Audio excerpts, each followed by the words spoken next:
It's a super exciting time for PR because the landscape is changing, where we now have this world of the traditional media. We also have incredible non-traditional media. We have this wealth of podcasts that have been set up, incredible Substacks by former journalists, including yourself, that have, started up, that have become really wonderful outlets.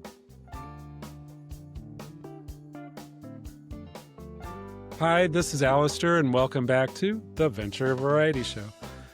This is the podcast where I talk with founders, investors, and marketing professionals about how startups and the stories around them get built. Today, we're talking about seed stage companies and why your funding announcements rarely make the news anymore. And we go over what founders can do about it. My special guest is Katy Goldstein. She's founder of KG Comms. And Katy, on her own, recently dug into the data behind this year's media coverage at the seed stage. She says how AI and the shrinking media landscape are forcing founders to rethink PR from the ground up. So lots to cover here. Let's jump in and meet Katy. Hi, Katy. How are you? Hi, I'm good. Thanks for having me. Well, great. We're going to talk about storytelling. We're going to talk about the evolving media landscape and what's going on the seed stage for companies. Introduce yourself. Sure. So I've been working in PR for 15 years. I actually started my career in the insane world that is Washington, D.C., policy and political comms, but I've really spent the bulk of my career working in tech and corporate.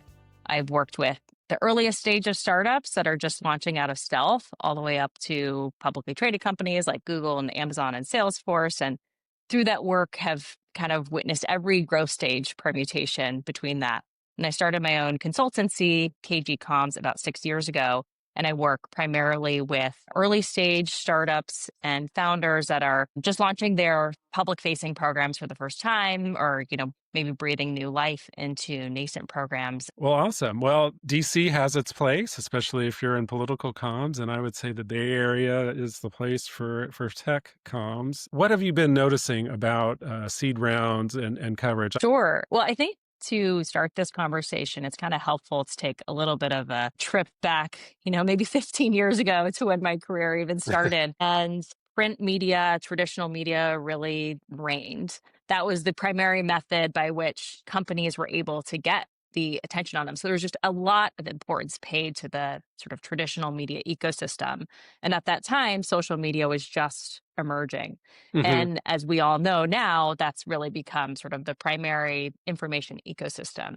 Now, the resultant impact that that's had on the traditional media landscape has been, pretty dramatic. We've seen just incredible amounts of consolidation across the board, across different publications. Unfortunately, a lot of layoffs across different publications. Meanwhile, in the startup ecosystem, there's been, more startups than ever. We have more funding rounds than ever. We have higher funding rounds than we've ever seen. We have more unicorns than we've ever seen. We have more VCs out there even than we've ever seen. More money floating in the ecosystem. Exactly. So you can kind of see these two things happening in opposition to each other. There's more companies, more sort of funding news to cover than ever. There's fewer reporters to cover those, news items than ever. This has really taken a toll in terms of the just traditional, media ecosystem that we've seen. And, what's happened is the barrier to entry for these types of publications is just higher than ever. So a seed round, which probably 10, 15 years ago might have been covered by numerous business publications, is now at best covered by one business publication. And even then, the chances are really, really difficult. And, I actually did some research looking into, what are the chances of, seed coverage at different publications. And it happened because I was talking to a seed founder, and we were talking about his PR strategy and bringing his company out of stealth. And, we were talking about some of the tier one publications. What does it take to get into them? And he was asking about the Wall Street Journal. And I was explaining, just in my experience about, why it's really difficult. The journal doesn't do a lot of, seed funding rounds. And he asked, well, what are our chances of getting into that publication? And I really didn't like that I didn't have a specific answer or percentage to give him, but I was like, I know that exists out there. So I actually started looking across the broader ecosystem across a 6-month period between February and August of this year, how many seed fundraises, actually happened, roughly looking at the number of pitches that reporters receive, how many of those are seed funding. And what I was able to deduce is that only roughly, 10% of the seed fundraisers that were pitched that happened at that time made it into tier one publications, which I consider everything from, TechCrunch all the way up to the New York Times. So it is really difficult to get into these traditional publications these days.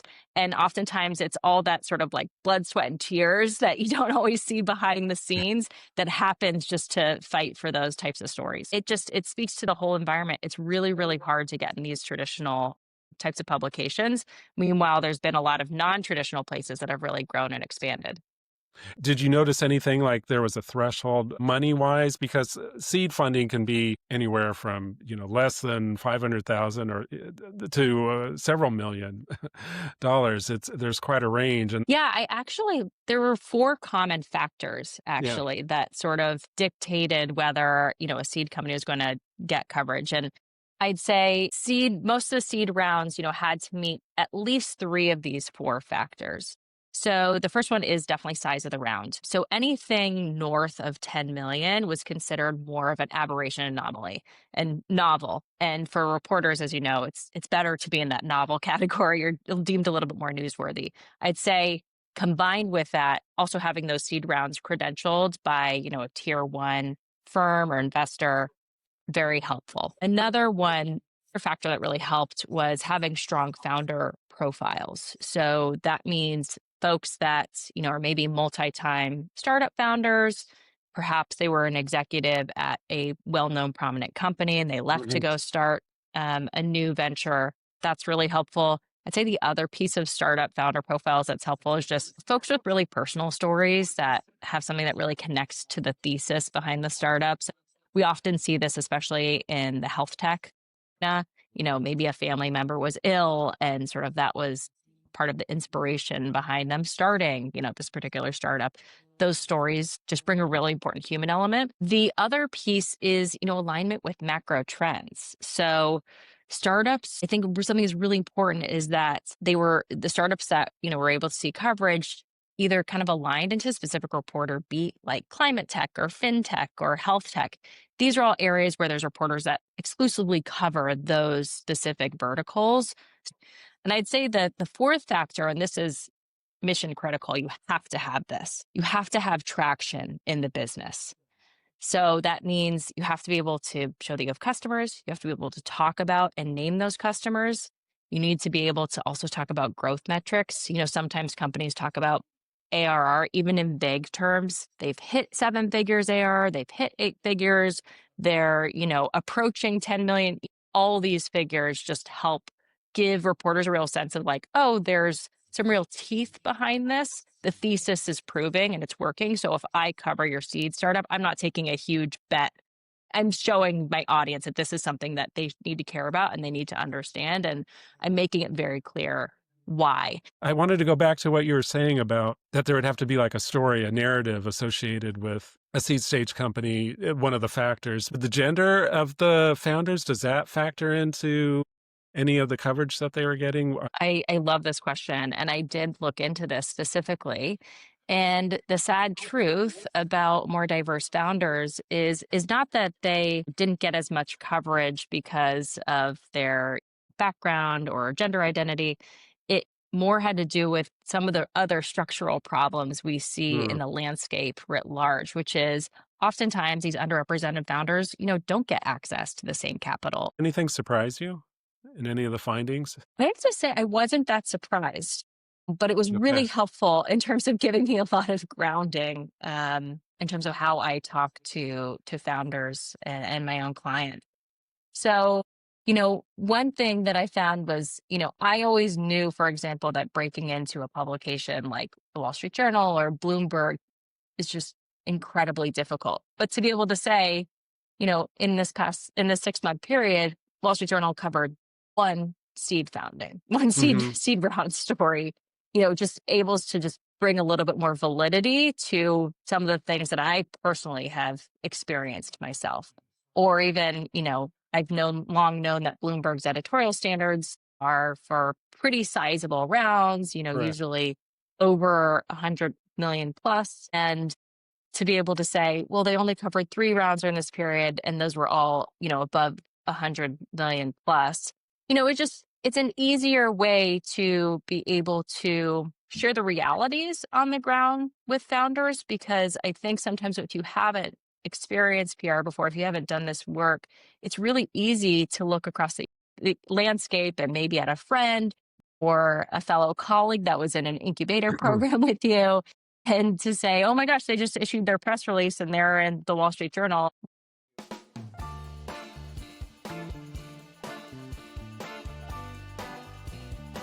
What do you tell your clients or, any seed founder out there? I mean, what's the approach? I think the first approach is understanding, me asking a lot of questions, honestly, to understand really fundamentally, what do they feel PR is going to enable in the business?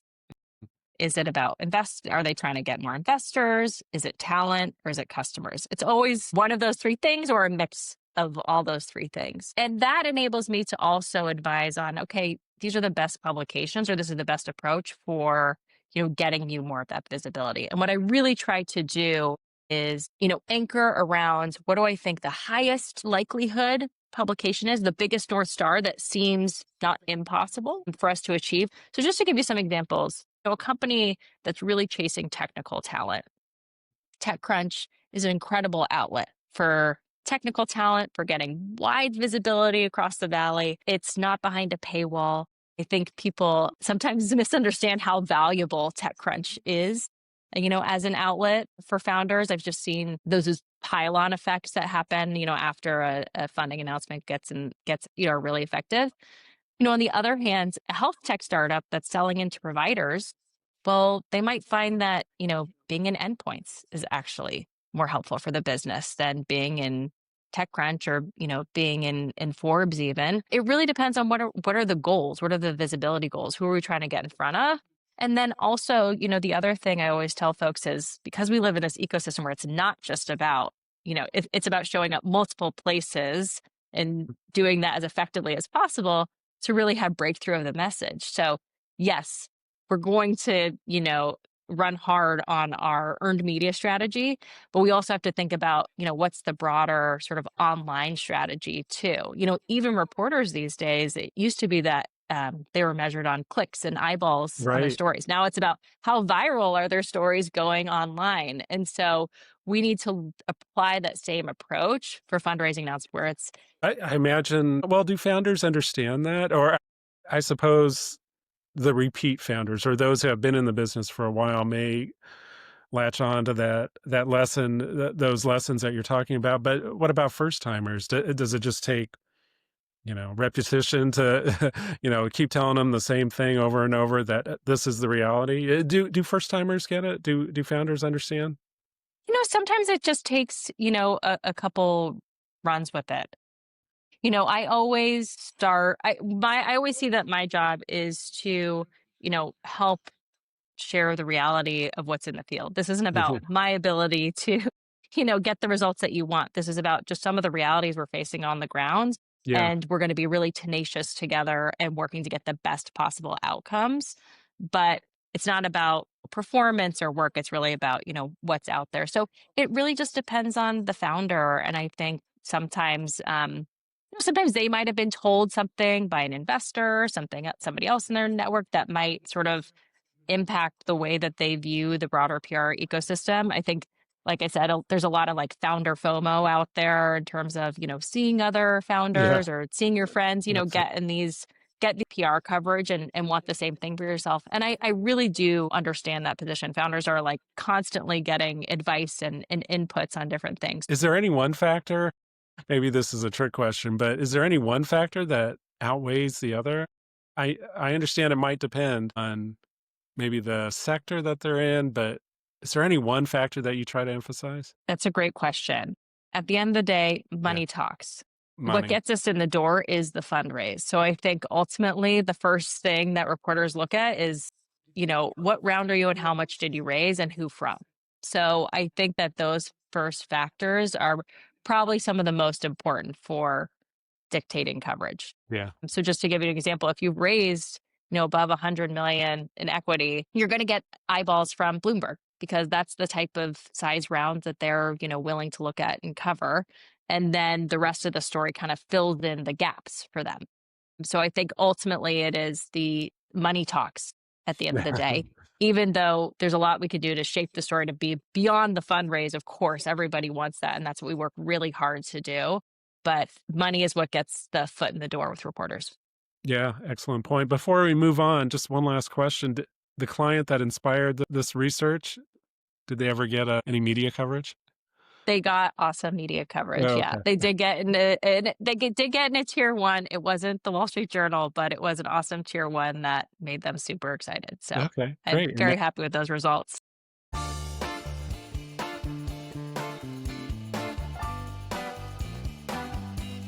The other side of this that I wanted to chat with you about is, and you referenced this already, is the evolving media landscape. We've seen a lot of consolidation. We've seen layoffs. We've seen, I mean, media lists are out of date after a couple of months because of just so much movement and so much layoffs and changes taking place. How's that changing? How does that impact your work? As we've talked about, traditional print media it's harder to break through. Hmm. You also have to keep your thumb on the pulse of who's going where and how things are changing, and even who's unfortunately getting laid off too Right. within some of these outlets. We have to just keep track of that because every time there's consolidation, it just puts much more downward pressure on the reporters that remain. They're not just covering one beat anymore, they're covering like 7 beats at the same time just to, keep things afloat within And the that's ever publication. changing too. That's Maybe ever 7 different changing. beats than it was yesterday. That's Yeah. exactly right. Right. Exactly.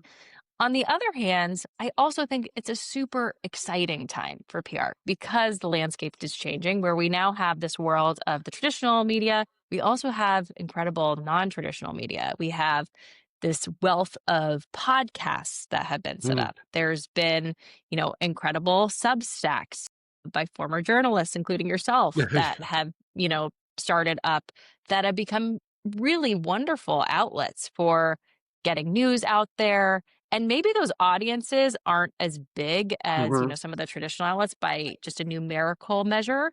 However, they're getting right into the inboxes of the folks that you want to be in front of. So I would recommend folks, read the New York Times profile of TBPN and how, the hosts of the show talk about how they, even though their numbers are not near where, Bloomberg Tech or CNBC or Fox Business are, they see them as competitors still because they're cross-platform and they're this, completely new platform, but they're also, have a very specific audience, and there's a lot of overlap in those audiences. So I think that's really interesting how, traditional sort of lines up with non-traditional. And I will also say the benefit of, some of these non-traditional places is that they're more evergreen. If you want to go on a podcast, you don't have to have news to go on the podcast. You can go on and you can talk about yourself and you can just talk about your business. There is pretty much no print outlet in the world that's just going to enable you to go on without talk to the reporter without news. Yeah, no, and thanks for that shout out. I'm not here to talk about myself, but I do have a modest following, a podcast and a Substack. Do clients, do founders consider that a viable, because they all want the tier one. They all want to be, in the journal, in whatever, depending on, what their focus is. In a tier one publication, it's an independent really viable in their eyes? I think it's changing because Yeah. the system is changing. And so we're all being forced to evolve to it. You know, I always say, like, let's shoot for the stars first. So if it's that, tier one publication that is sort of the top tier place, then let's, consider it. Another one that I really recommend following too is, just to give a shout out, is Alex Comrade, who writes the Upstarts newsletter, former longtime Forbes reporter. And he's really giving attention to startups that might have not been covered by Forbes previously. However, he is really shining a spotlight on important stories. He's doing a lot of funding stories. And I think ultimately, that kind of thing is building credibility and legitimacy for the whole field of, growing Substacks and platforms that are out there. And I think ultimately that's, penetrating founders too. And I don't want to speak for him or others, but a common thread I hear from a lot of, and I'll put myself in the mix, a lot of us independent journalists out there is that we get to cover the stories that we wouldn't necessarily be allowed to dig in with our previous jobs. Like, I mean, even this, I used to cover venture for so long, and I've done a lot of, and I've mentioned this before. This isn't anything new, but my exploration of AI's impact on society and the future of work. I was never really allowed to write about those things, but Think that's really you're meeting two things at the right moment, right? It's these non-traditional sort of independent Mhm. journalists rising up, covering the stories that haven't been covered. And it's also companies and founders that are ripe for this moment that may Right. not meet that barrier to entry because, they're early stage or they don't have, quite the funding size that a Forbes or a Bloomberg might cover, but they have a really awesome story behind them and they're doing really important work. And so it's great to see just more attention paid to those types of companies in these other outlets. What does your crystal ball tell you about the landscape, how it's going to look in 5 years? Is all these independents, are we going to be the tier one? I actually think so. I You think do? there's going to be much more Awesome. of a leveling of the playing field between independents and the, traditional media. Also think part of that, I believe, is going to be driven by LLMs and they're ultimately sort of ruling the show in terms of what information they're pulling. I think I would not be surprised to see LLMs pulling more from Substacks, from podcasts, from the places where people are getting their information. And seeing that, credentialed there, I think carries a lot of weight. So I personally believe that we are going to see, more leveling of the playing field, between these two different mediums, and I'm all for it. Me too. Same here. Well, very fascinating. Really enjoyed talking with you, Katy Goldstein from KG Comms. Yeah, it's an ever-changing, ever-evolving landscape with media and founders looking for funding. So yeah, thanks for coming here and sharing your information and sharing your research and your views. Really appreciate it. Thanks so much for having me. That was Katy Goldstein from KG Comms, and her insights on traction, narrative, and the power of non-traditional media really stood out to me, especially now as more founders strive for attention in a very competitive landscape. So if you enjoyed this episode, please hit like and subscribe to the Venture Variety Show, leave a review, drop a comment, and share this with someone who also cares about startups and storytelling. That's it for now. Thanks for listening, and see you next time.